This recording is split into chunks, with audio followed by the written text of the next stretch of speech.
Noël est passé et le moulin à paroles ne tourne plus depuis quelque temps.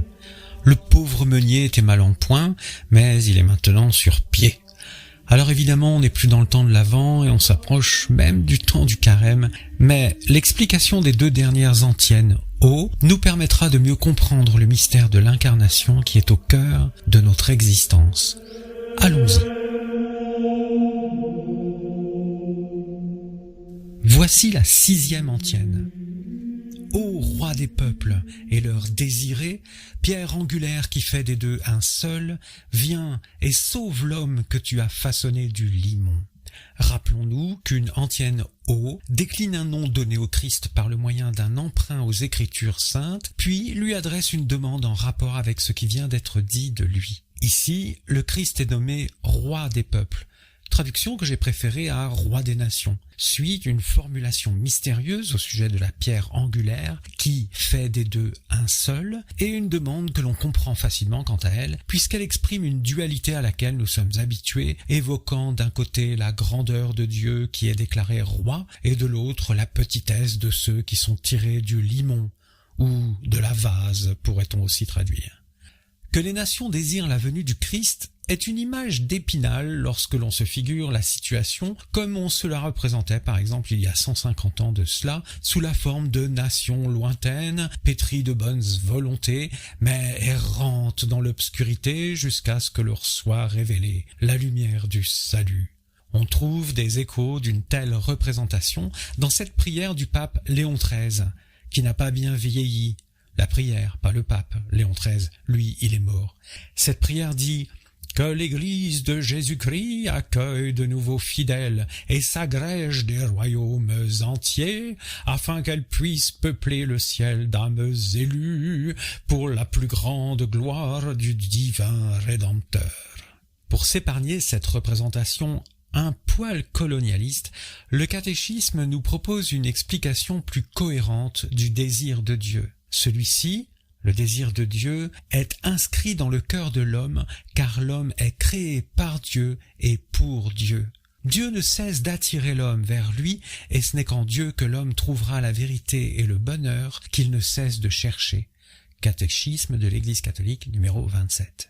Une telle explication, un peu moins exaltée que la prière expansionniste que nous venons de citer, reste tout de même difficile à croire lorsqu'on considère la multitude des désirs qui nous animent, lesquels, pour la plupart, n'ont absolument rien à voir avec l'engouement pour le divin.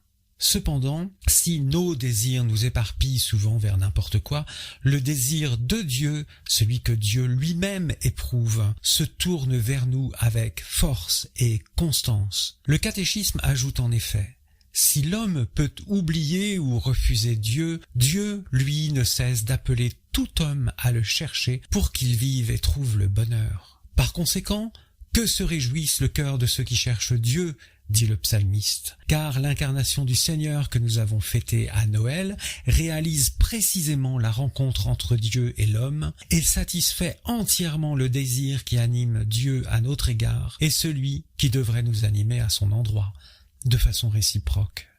Cette antienne O se présente comme la plus énigmatique de toutes, sans doute parce qu'elle nous conduit en très peu de mots au centre le plus intime de notre relation à Dieu. Comment m'y prendre pour expliquer cela? Peut-être en commençant par dire où il me semble que l'antienne veut en venir, puis en relisant les quelques mots par lesquels elle nous y conduit. Au tout début de la jeune Église, saint Irénée de Lyon exprime le centre du mystère chrétien de la façon suivante. Telle est la raison pour laquelle le Verbe s'est fait homme et le Fils de Dieu, Fils de l'homme, c'est pour que l'homme, en entrant en communion avec le Verbe et en recevant ainsi la filiation divine, devienne fils de Dieu. Ce que Thomas d'Aquin, près de 1000 ans plus tard, exprimait de façon encore plus serrée. Le Fils unique de Dieu, voulant que nous participions à sa divinité, assuma notre nature afin que lui, fait homme, fit les hommes Dieu. L'incarnation du Seigneur a pour but de faire Dieu des hommes. Faire des deux un seul, dit l'antienne, de l'homme et de Dieu, c'est ce que réalise le Christ à l'image d'une pierre angulaire. En effet, une telle pierre est certes solide au point que tout un bâtiment s'appuie sur elle, et c'est souvent en ce sens que l'on a interprété le propos de saint Pierre, qui reprend d'ailleurs cette image, première lettre de saint Pierre, chapitre 2, à Isaïe au chapitre 28.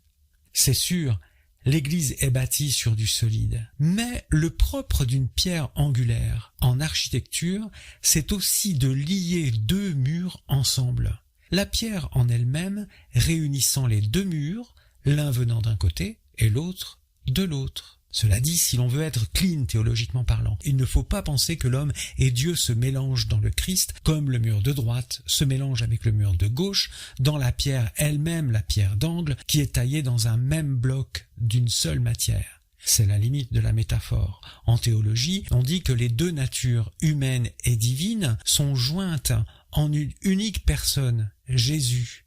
Elles ne sont pas confondues. Ce Jésus qu'on aime, même si l'on n'est pas théologien. Celui qui a été crucifié dans la chair, notre Seigneur Jésus-Christ, est vrai Dieu, dit le second concile de Constantinople. Voilà le miracle que nous demandons à Dieu avec cette antienne eau. Du limon, de la vase dont il a façonné l'homme, insufflant en lui le souffle de vie, qu'il fasse un être divin, habitant en lui par l'Esprit.